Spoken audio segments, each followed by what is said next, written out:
Hello mga migumiga, so mga unta. Okay, 1 month ago was pati yung kuha na diri. Tungod na ay low pressure area, so kay bugnaw man, so mga pita, mga pitan ninyo.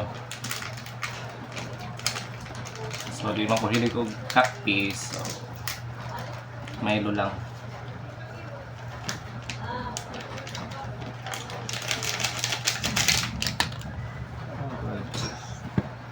So kay wala man tay heater, no?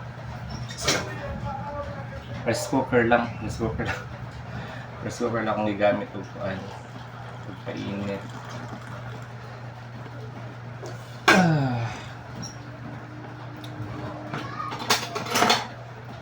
Sige, nag-ulan diri. Marag this week, kada hapon na lang yun nag-ulan, no?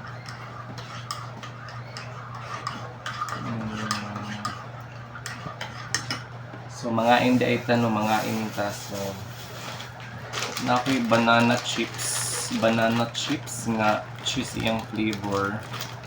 First time pa ko na ako makatilaw ani. Ug naapod tay bingka.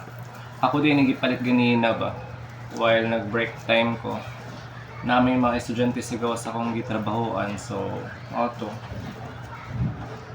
as support na lang, no, kay mga estudyante man, mga working student to sila, so ako na lang po sila gipalitan. Ato lang tilawan ng ilang kuan. Banana chips nga cheese yung flavor. Kaning saan siya? Bingka. Actually, tagkuan na siya. 35 each ang matag-usahan. So, naputipan akong paborito, Francis. So, muna na itong panihapon, no? Charan! So, I have here banana chips and cheese ang flavor.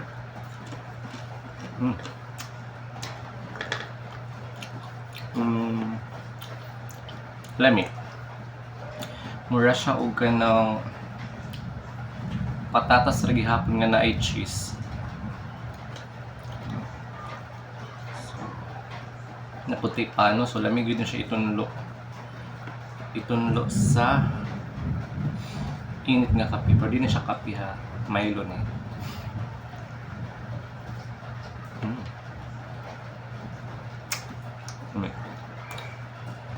Now,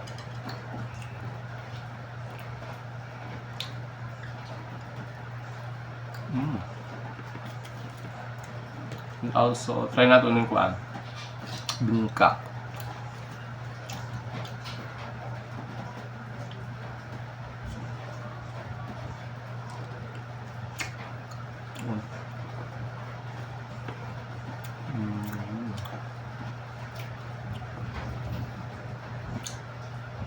Okay ra, ganahan ko niya. Dili kayo siya yung anak kauga. May pagka-flappy, mag na siya, mag-melt siya ba? Pagay mong kanon, may uban bayabing ka kanang uga kayo, pero kana siya dili. Nga di pod kayo tanto tamis, tama lang.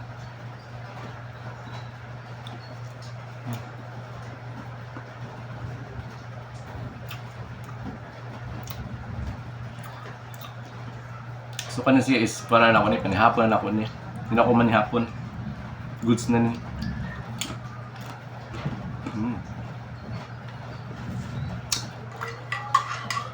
Nakadasan din na itong Milo. Sud na. Sabi na ko nga, iting ulan, no? So, nung tigid yung mag-painit po tala.